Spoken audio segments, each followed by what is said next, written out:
నిన్న కొండారెడ్డిపల్లిలో జరిగినటువంటి ఇద్దరు మహిళా జర్నలిస్టుల పైన దాడిని సంబంధించి కొన్ని విషయాలు ఈరోజు నేను చెప్పదలుచుకున్నాను. అయితే దానికి సంబంధించి కొంతమంది నన్ను వ్యతిరేకించవచ్చు, పర్లేదు. కానీ అక్కడ జరుగుతున్నటువంటి విషయాలు, వీళ్ళు చేస్తున్నటువంటి దుష్ప్రచారాలు మనందరం కూడా తెలుసుకోవాల్సిన అవసరం ఉంది. ఇక్కడ విషయం ఏంటంటే వాళ్ళు మహిళా జర్నలిస్టుల లేకపోతే బీఆర్ఎస్ పంపించినటువంటి కార్యకర్తల అనేటువంటి విషయాన్ని కూడా మనం తెలుసుకోవాల్సిన అవసరం ఉంది.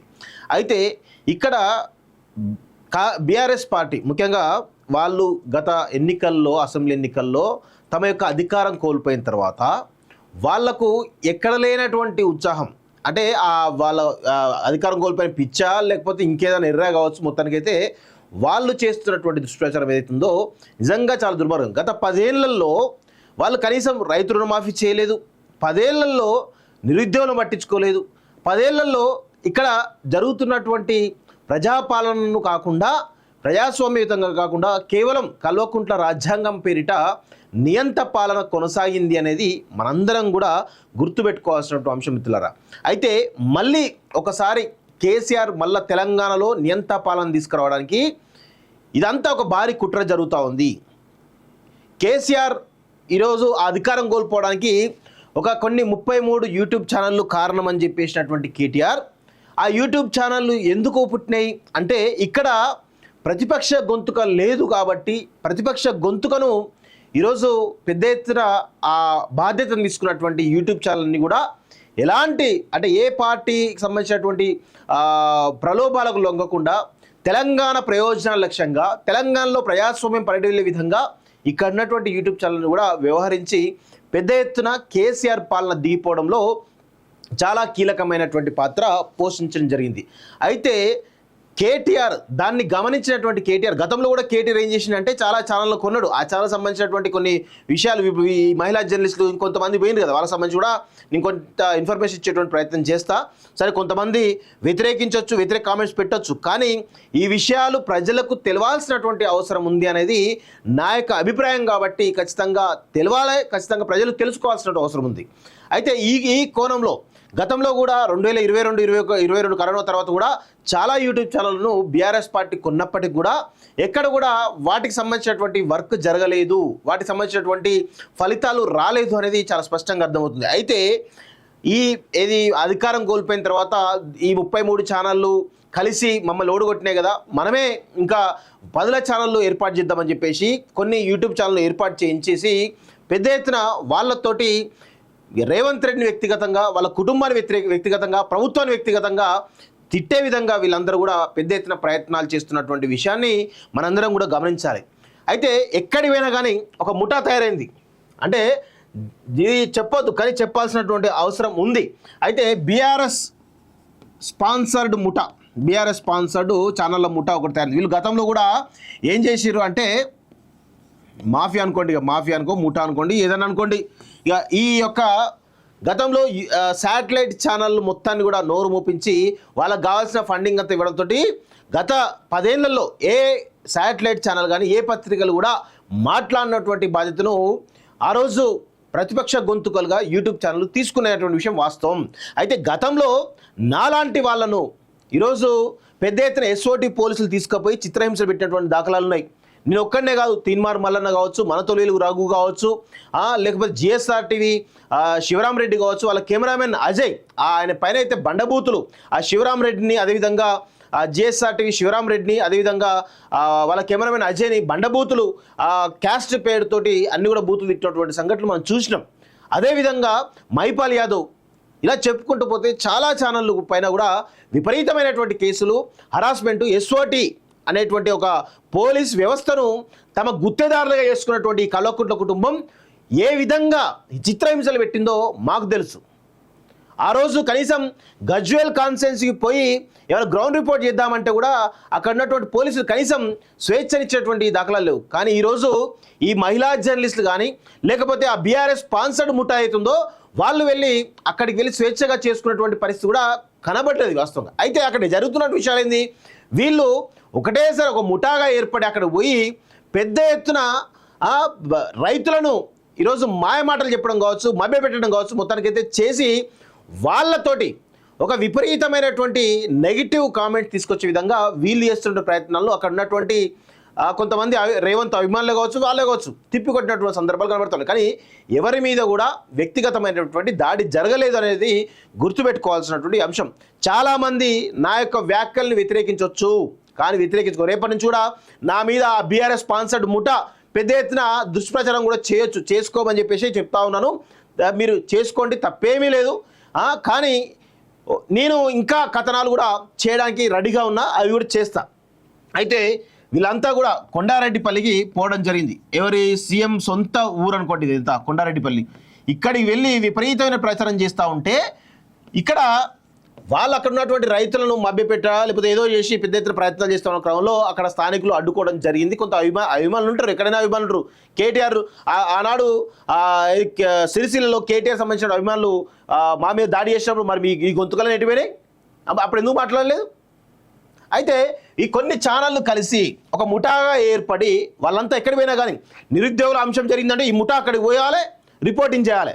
రైతులకు సంబంధించిన అంశం ఎక్కడైతే కొంత ఇబ్బందికరంగా ఉందో అక్కడికి వెళ్ళాలి, మొత్తం ముఠా మొత్తం కూడా రిపోర్టింగ్ చేయాలి. కావాల్సినంత నెగిటివ్ ప్రచారం ప్రభుత్వం మీద చేయాలంటే ఒక దురుద్దేశం తప్ప వేరే కనబడతలేదు. దీనిలో ముఖ్యంగా నిన్న మహిళా జర్నలిస్టులు ఎవరైతే ఉన్నారో సరిత అనేటువంటి అమ్మాయి, అదేవిధంగా విజయారెడ్డి అనేటువంటి అమ్మాయి, వీళ్ళిద్దరిపైన దాడి జరిగిందని చెప్పేసి చెప్తా ఉన్నారు. అయితే వీళ్ళిద్దరిపైన ఎక్కడ కూడా దాడి జరిగినటువంటి దాఖలు అయితే నాకు కనబడలేదు. సరే, వాళ్ళు కొంత అడ్డుకున్న విషయం వాస్తవం, కానీ దాన్ని అంత పెద్ద భూతద్దంలో చూపించాల్సినటువంటి అవసరం అయితే లేదు. ఒకటి. రెండోది, ఈ సరిత అనే అమ్మాయి ఎక్కడ పనిచేసింది అంటే టీ న్యూస్లో పనిచేసింది మొన్నటి వరకు కూడా. గత 12 ఏళ్ళుగా టీ న్యూస్లో పనిచేస్తూ ఉంది. ఇప్పుడు వచ్చేసి ఆమె ఎలా చేస్తూ ఉంది? తెలుగు స్క్రైబ్లో చేస్తూ ఉంది. తెలుగు స్క్రైబ్ ఎవరిదే అంటే కేటీఆర్ సంబంధించినటువంటి బినామీది. నేను అదే చెప్తాను, వీళ్ళు ఈ తెలుగు స్క్రైబ్ నడిపే వాళ్ళు ఎవరు? తెలుగు స్క్రైబ్ నడిపే వాళ్ళంతా కూడా బీఆర్ఎస్ పార్టీ సంబంధించినటువంటి కార్యకర్తలే. వీళ్ళెవరు కూడా జర్నలిస్టులు కాదన్నటువంటి విషయాన్ని గుర్తుపెట్టుకోవాలి. అయితే ఇక్కడ నుంచి ఇదంతా బీఆర్ఎస్ సంబంధించినటువంటి ఛానల్ చెప్పి చాలా స్పష్టంగా తెలుస్తోంది. విజయారెడ్డి ఎవరు, అమ్మాయి ఎవరు అంటే మిర్రర్ టీవీ ఎవరే అంటే నితిన్ రెడ్డి ఎవరే అంటే కేటీఆర్ బినామీ. ఇగో కేటీఆర్ బినామీ, ఇది అందరికీ తెలిసిన విషయం, వాస్తవం. ఇది 2022లో 2 కోట్ల రూపాయలతోటి నితిన్ రెడ్డి అనే వ్యక్తి మిర్రర్ టీవీని కొన్నాడు. సో ఇట్లా వీళ్ళందరూ ఎవరైనా అంటే బీఆర్ఎస్ పార్టీ సంబంధించినటువంటి స్పాన్సర్డ్ టీం. వీళ్ళతో పాటు ఇంకో ముగ్గురు పోయినట్టున్నారు. వాళ్ళు కూడా కంప్లీట్గా బీఆర్ఎస్ పార్టీ సంబంధించినటువంటి వ్యక్తులు తప్ప వీళ్ళు జర్నలిస్టులు కాదనేటువంటి విషయాన్ని గుర్తుపెట్టుకోవాలి. ఒకటి. రెండోది, ఇద్దరు మహిళా జర్నలిస్టులను అడ్డు పెట్టుకొని వాళ్ళ చేత ఒక డ్రామా ఆడించి ఈరోజు ఒక సింపతి కొడదామనేటువంటి ప్లాన్ కేటీఆర్, అదేవిధంగా హరీష్ రావు, వీళ్ళిద్దరు బిల్లా రంగాలు చేస్తున్న విషయాన్ని గుర్తుపెట్టుకోవాలి. నిజంగా రైతు రుణమాఫీ జరగలేదు అనుకుందాం, సరే జరగలేదు కూడా, కొంతమందికి జరగలేదు, అది కొన్ని టెక్నికల్ ప్రాబ్లమ్స్ వల్ల కొన్ని ఇబ్బందులు అవుతూ ఉన్నాయి. దానికి సంబంధించి కూడా ఈ రాష్ట్ర ప్రభుత్వం పెద్ద ఎత్తున కలెక్టర్లకు విజ్ఞాపనలు పెట్టండి, మేము కూడా ఆ టెక్నికల్ ఏరియాస్ వాటన్నింటి కూడా ఖచ్చితంగా తీరుస్తాం, ఖచ్చితంగా 32,000 కోట్లు చేస్తామని చెప్పి చాలా స్పష్టంగా చెప్పడం జరిగింది. ఒకవేళ అది కాకపోతే రైతులే తిరగబడతారు, పెద్దగా మీరు పోయి చేయాల్సినటువంటి అవసరం కూడా లేదు. అయితే ఈ తరుణంలో వీళ్ళు ఏం చేస్తూ ఉన్నారంటే దీన్ని ఆసరాగా చేసుకొని అక్కడ ఉన్నట్టు రైతులకు వెళ్ళి మాట్లాడడం జరిగింది. నేను ఒకటే అడుగుతాను, ఈ మహిళా జర్నలిస్టులు కానీ ఆ ముఠాను ఎవరైతే వెళ్తున్నారో వాళ్ళని అడుగుతాను, మీరెందుకు బ్యాంక్ అధికారులు నిలదీయట్లేదు? మీరెందుకు ఆ సంబంధిత అధికారులు నిలదీయట్లేదు? మీరెందుకు ఆ సంబంధిత మంత్రులను కానీ లేకపోతే సీఎం రేవంత్ రెడ్డి కానీ ఎందుకు నిలదీయట్లేదు? కేవలం రైతులను రెచ్చగొట్టి తద్వారా రైతాంగం మొత్తం మీద కూడా పెద్ద ఎత్తున ఈ ప్రభుత్వం మీద దుష్ప్రచారం చేసేటువంటి ప్రయత్నం ఎందుకు చేయాలి? ఇది కేవలం బీఆర్ఎస్ పార్టీ, ముఖ్యంగా ఈ బిల్లా రంగాలు ఎవరైతే ఉన్నారో కేటీఆర్, హరీష్ రావుల మాయలో పడి వీళ్ళిచ్చేటువంటి ఒక తాయిలాలకు అలవాటు పడ్డటువంటి పానాలంతా కూడా ఇప్పుడు ఏమవుతుందో అంటే పెద్ద ఎత్తున వీళ్ళపై దుష్ప్రచారం చేసేటువంటి ప్రయత్నం చేస్తూ ఉన్నారు. ఈ బిల్లా రంగాలు అంటే తెలంగాణ ఉద్యమంలో జర్నలిస్టులు కానీ, విద్యార్థి ఉద్యమకారులు కానీ, యువత కానీ వీళ్ళందరూ కూడా ఆనాడు ఈ కల్వకుంట్ల కాలకేలు చేసినటువంటి పెద్ద ఎత్తున ప్రచారాల వల్ల కావచ్చు, లేకపోతే వాళ్ళ స్పీచ్లు, భావోద్వేగమైనటువంటి స్పీచ్లు విన్నటువంటి అనేకమైనటువంటి ఉద్యమకారులందరూ కూడా తమను ఆత్మ బలిదానం చేసుకొని చనిపోయినటువంటి సందర్భంలో ఆ శవాల పైన ప్యాలాలు ఏరుకొని ఆ శవాల పైన రాజకీయం చేసి ఆ రోజు అధికారులు రావడం జరిగింది. మళ్ళీ గత 10 ఏళ్లలో ఏనాడు కూడా విద్యార్థి ఉద్యమకాలను పట్టించుకోలేదు ఈ కల్వకుంట్ల కాలకేయులు. అదేవిధంగా విద్యార్థులకు సంబంధించినటువంటి అంశాలు ఎక్కడ కూడా తీర్చిన సందర్భాలు లేవు, ఉద్యమకాలకు సంబంధించిన అంశాలు తెరపై తీసుకున్న సందర్భాలు లేవు. అదేవిధంగా కనీసం జర్నలిస్టులు ఇళ్ల స్థలాలు లాంటితో కూడా కనీసం పట్టించుకున్న నాదులు లేడు. ఎవరైతే కేటీఆర్, హరీష్ రావు వీళ్ళ కాన్స్టిట్యూన్సీలో మాత్రం అక్కడ ఉన్న జర్నలిస్టులు అందరూ కూడా ఇళ్ల స్థలాలు ఇచ్చేసి తప్ప వేరే ఏ కాన్స్టిట్యూన్సీలో కూడా జర్నలిస్టులకు కనీసం ఇళ్ల స్థలాలు ఇచ్చినటువంటి దాఖలాలు లేవనేటువంటి విషయాన్ని గుర్తుపెట్టుకోవాలి. ఇప్పుడు మళ్ళీ అదే జర్నలిస్టులను ముందు పెట్టి పెద్ద ఎత్తున భావోద్వేగాలు రెచ్చగొట్టడమా లేకపోతే ఇంకేదో ఆత్మబలిదానం చేసుకుని రెచ్చగొట్టడం ద్వారా వీళ్ళు లబ్ధి పొందాలన్నటువంటి ఒక ప్లాన్ అని చెప్పేసి చెప్తా ఉన్నాను. అందుకే నేను సరిత గారిని కానీ అదేవిధంగా విజయారెడ్డి గారిని నేను ఒకటే కోరుకున్నాను, దయచేసి మీలాంటి వాళ్ళు ఆలోచించి పనిచేయాలి. కానీ ఈరోజు బీఆర్ఎస్ పార్టీ ఇస్తున్నటువంటి ఆదేశాలు కావచ్చు, ఇన్స్ట్రక్షన్స్ ఏవైతే ఉన్నాయో వాటితోటి మీరు పనిచేయొద్దు అని చెప్పేసి కూడా నేను కోరుతా ఉన్నాను. రేపటి నుంచి మీరు నేను చెప్పే విషయాలను మీరు కనీసం మీకు పట్టకపోవచ్చు, రేపటి నుంచి మీరు నా మీద దుష్ప్రచారం కూడా చేస్తారు. అరే వీడు కాంగ్రెస్ కమ్ముడు వేయండి కదా, వీడు కాంగ్రెస్ అదేంటి కదా అనేటువంటి ప్రయత్నం భారీ ఎత్తున చేస్తారు. మీరు చేసుకోండి. మీలాంటి వాళ్ళు ఇలా విమర్శలు చేసేవాళ్ళు నేను గత 4 ఏళ్ల నుంచి చూస్తూనే ఉన్నా. 4 ఏళ్ళు లేదు, దాదాపు తెలంగాణ ఉద్యమంలో కూడా చూస్తూనే ఉన్నా. అయితే ఇక్కడ చాలా క్లియర్గా చెప్పాల్సిన విషయం ఏంటంటే, జర్నలిస్ట్ మిత్రులారా, ఇక్కడ జరిగినటువంటి దాడిని ఎవరు కూడా ఖండించాల్సిన అవసరం లేదు అనేది చాలా స్పష్టంగా చెప్పగలుగుతున్నాను. ఎందుకంటే ఒక దురుద్దేశంతో దుష్ప్రచారం చేయాలన్నటువంటి ఒక కంకణం కట్టుకొని ఒకటే పనితోటి అదే పనిగా ఒక విష ప్రచారం చేయడానికి వీళ్ళందరూ కూడా ప్రయత్నాలు చేస్తూ ఉన్నారు. ఆ ప్రయత్నంలో భాగంగా అక్కడ ఉన్నటువంటి కొంతమంది అభిమానులు కొంతమంది వచ్చి అడ్డుకోవచ్చు. కానీ ఇక్కడ జరుగుతున్నటువంటి ఈ దుష్ప్రచారం ఏదైతుందో ఇది విపరీతమైనటువంటి అంటే పరిధి దాటి ఎక్కడికో వెళ్ళిపోతూ ఉంది. దాన్ని మాత్రం ఖచ్చితంగా ఖండించాల్సిన అవసరం ఉందని చెప్పేసి కూడా కోరుతూ, కొంతమంది వ్యక్తులు జర్నలిస్టులు ఎవరైతే ఉన్నారో దయచేసి మీరు వాళ్ళ లూప్లో పడద్దు అని చెప్పేసి కూడా నేను కోరుతా ఉన్నాను.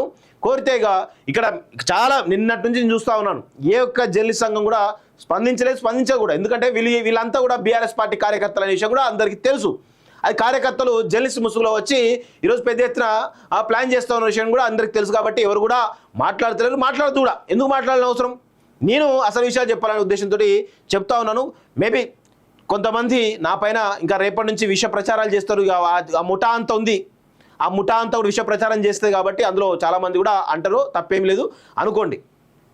సో ఇది మా మహిళా జర్నలిస్ట్ సంబంధించినటువంటి అంశం మిత్రులారా. అంతే తప్ప దీనిలో పెద్దగా దాన్ని ఇబ్బంది పడాల్సిన అవసరం అయితే లేదు. కావాల్సుకొని వీళ్ళందరూ కూడా ఏంటంటే రేవంత్ రెడ్డి ఆ బీఆర్ఎస్ స్పాన్సర్షిప్లో భాగంగా రేవంత్ రెడ్డి అదేవిధంగా ఆ ప్రభుత్వాన్ని పెద్ద ఎత్తున అస్థిరపరిచేటువంటి కుట్రలు భారీగా చేస్తున్నటువంటి విషయాన్ని మనందరం కూడా గమనించాల్సినటువంటి అవసరం అయితే ఉంది మిత్రులారా.